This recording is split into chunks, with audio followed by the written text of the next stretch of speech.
নিজের গোপন কথা নিজের মধ্যেই সীমাবদ্ধ রাখতে চেষ্টা করুন।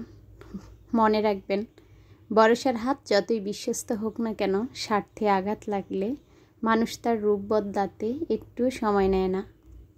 আসসালামু আলাইকুম, এমএন ব্লগ থেকে আমি নাসরিন রহমান বলছি। আশা করি আমার প্রিয় আপু ভাইয়ারা সবাই অনেক অনেক ভালো আছেন। আলহামদুলিল্লাহ, আল্লাহর অশেষ রহমত এবং আপনাদের দোয়ায় আমরাও ভালো আছি। সকালবেলা গাছে পানি দিচ্ছি, তো যখনই বারান্দায় আসি মনটা ভরে যায়, কেননা আমার এই বারান্দায় সবসময় নয়নতারা আর কাটা মুকুট ফুলের সমারোহ, তো ভালোই লাগে দেখতে। আর মাশাল্লাহ এবার আমার গাছে অনেক চায়না কমলা হয়েছে। তো যদিও কমলার সাইজগুলো একদমই ছোট ছোট, তারপরও নিজের বলে কথা, যাই হোক খেতে কিন্তু অনেক টক এগুলা। তারপরও আমার দুই মেয়ে খুব পছন্দ করে, তো শুকরিয়া আল্লাহর কাছে। আজকে ভিডিওতে কিছু আপুদের কমেন্টস পড়ব, পাশাপাশি আমার হাজব্যান্ড আমাকে কিছু জিনিস গিফট করেছে, তো সেগুলো আপনাদেরকে দেখাবো। আসলে কিছু না চাইতে যদি কিছু পাওয়া যায়, সেটার আনন্দ কতটুকু তারা যারা পেয়েছেন তারা হয়তো উপলব্ধি করতে পেরেছেন। তো ঠিক কালকেও আমি আরেকবার সারপ্রাইজড হলাম। তো আপনাদের ভাইয়া মাঝে মাঝে এইভাবে আমাকে সারপ্রাইজড দেয়, তা আমি আসলে ভীষণ খুশি। আল্লাহর কাছে শুকরিয়া, যে না চাইতো আমি অনেক কিছু পেয়েছি। আল্লাহর কাছে আবারও শুকরিয়া আদায় করছি।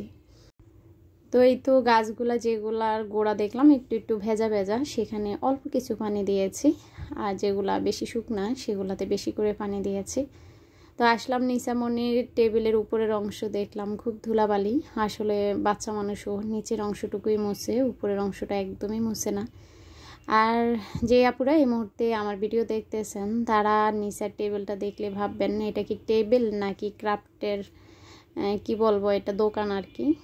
তো নিসা যেহেতু ক্রাফট করতে খুব ভালোবাসে, আসলে ওর পুরা টেবিলটাই এসব জিনিস দিয়ে সাজানো। আর দেখতেই পাচ্ছেন উপরে কি পরিমাণ ধুলা পড়েছে। তো দুই বোনের টেবিলটা আমি কিন্তু এখন আর বেশি একটা গুছাই না, ওরাই নিজে নিজে গুছে নিজেরটা নিজেই গুছায়।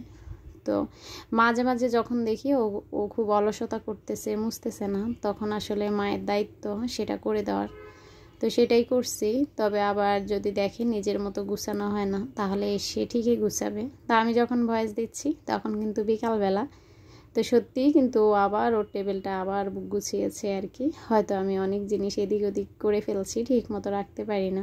তো নিসামনিকে আমি যখনই পড়তে দেই, পড়ার ফাঁকে ফাঁকে সে আসলে এটা ওটা করতেই থাকে, মাঝে মাঝে এটার জন্য অনেক বকাও শুনে।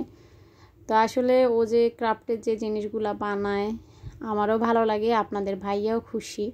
কিন্তু আমরা চাই না যে পড়ালেখা বাদ দিয়ে এগুলা করুক, আমরা চাই পড়ালেখার মাঝে মাঝে এগুলা করুক। তো সবসময় ওকে উৎসাহ দেই যে হ্যাঁ তুমি করো, কিন্তু নির্দিষ্ট একটা টাইমে প্রতিদিন বসবা। কিন্তু আসলে আমি শুনেছি যারা আর্ট করে বা গান গায়, তাদের আসলে ধরে বেঁধে কিছু হয় না। যখন কবিদের মনে কবিতা আসে তখনই কিন্তু তারা লিখতে বসে যায়। ঠিক নিসামনি এরকম পড়তেছে, তার মাঝে হয়তো মাথায় কিছু এসেছে, কাটাকাটি শুরু করে দিয়েছে। তো এতে করে দেখা যায় যে অঙ্কগুলা ভালো করে করে না। আপনাদের ভাই অনেক সময় বকা দেয়, আগে তুমি পড়া শেষ করবা তারপর সবগুলা করবা আর কি। তো বুঝতেই পারছেন ওর টেবিল দেখে সারা দিন এগুলার পিছু তার কত সময় যায়। তবে মাশাল্লাহ এইসব ক্রিয়েটিভিটি সবার মধ্যে থাকে না, তো আল্লাহ পাক আমার মেয়েদের ভিতরে সেটা দিয়েছে, তার জন্য আমি আল্লাহর কাছে শুকরিয়া আদায় করছি। মাঝে মাঝে ওর টেবিলটা আমি ধুলাবালি দেখলেও আসলে ধরি না, কেননা ওর টেবিল গুছাতে আসলে এই কুটি কাটি এগুলা সরাতে সরাতে আমার অনেক সময় নষ্ট হয়। আর দেখেন কালকে দেখলাম বসে বসে ডয়ারটা বানিয়েছে, তখন আমি বললাম আমি কাঠ এনে দেই, তুমি যেহেতু মিস্ত্রি হয়ে গিয়েছো আম্মুকে এরকম একটা 3 তাকের ডয়ার বানিয়ে দাও। তো কিছুই বলে না, খুব হাসতেছিল আর কি। আসলে নিসা একটু নিরিবিলি স্বভাবের, তো কথা যে বলে না তা না, তবে ফাউল কথা বা একদম বেদরকারি কথা সে কম বলবে। তো যাই হোক, আবার মজাও করে। তো দেখলাম অনেক কাগজের টুকরা টাকরা আছে, সেগুলো আর আমি ফেলি না, সেগুলো ওর বইয়ের ভাঁজে রেখে আমি গুছিয়ে নিয়েছি।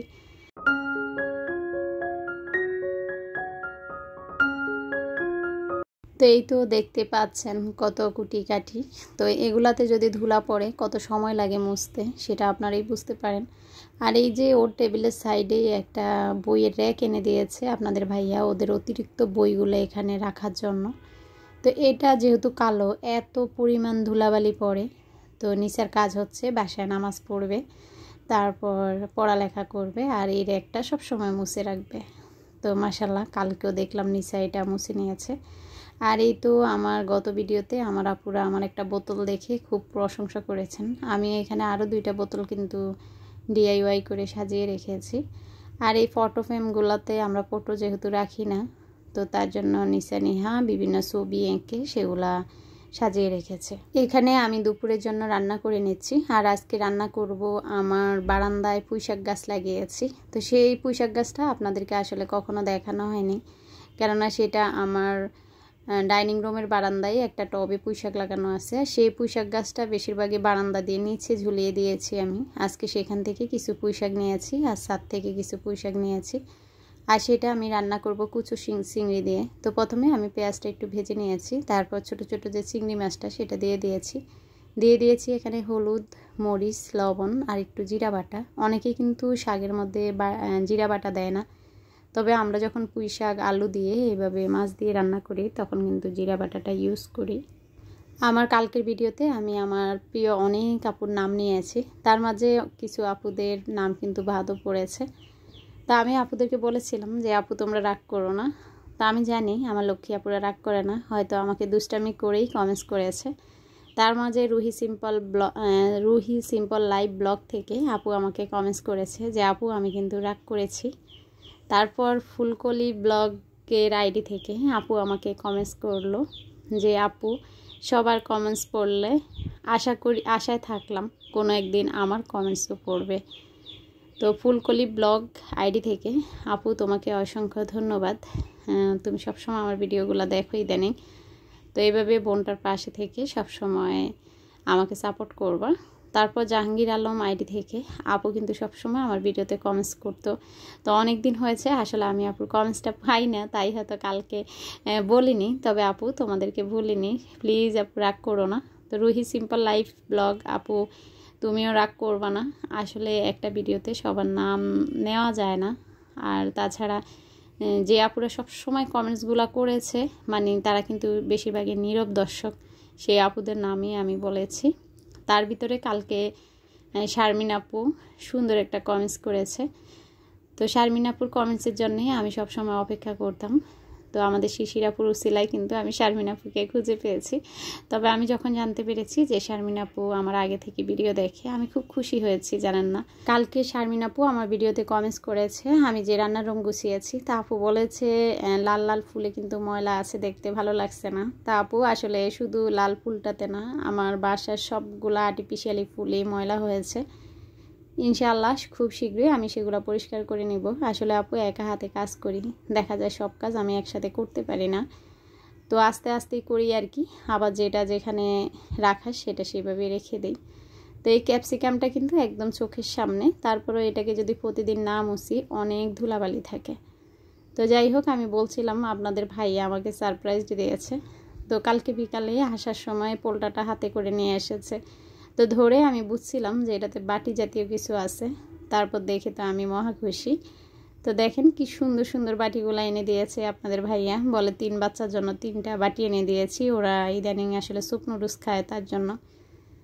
তো আর কি, আমি তো মহা খুশি। তার চেয়ে বেশি খুশি হয়েছি এটা পেয়ে, এই বাটিটা আমার খুবই দরকার ছিল। তো আপনাদের ভাইয়া বললো আসার সময় নাকি ভ্যান পেয়েছে, ভ্যানের মধ্যে থেকে এগুলো এনে দিয়েছে। আসলে বলেন, আপনি যদি কিছু না চান আর না চাইতে যদি যেই জিনিসগুলো পেয়ে যান তখন আপনার কত ভালো লাগবে। তো যাই হোক, অনেকগুলো বাটি হয়ে গেল আমার। আর আমার সোনাই রূপায় কিন্তু হাঁটতেছে, হয়তো আপনারা অনেকেই দেখতে পেয়েছেন। তো এই বাটিগুলো আপনাদের ভাইয়া এনেছে তাই দেখিয়ে দিলাম। আজকের ভিডিও এই পর্যন্ত। আল্লাহ হাফিজ, আসসালামু আলাইকুম।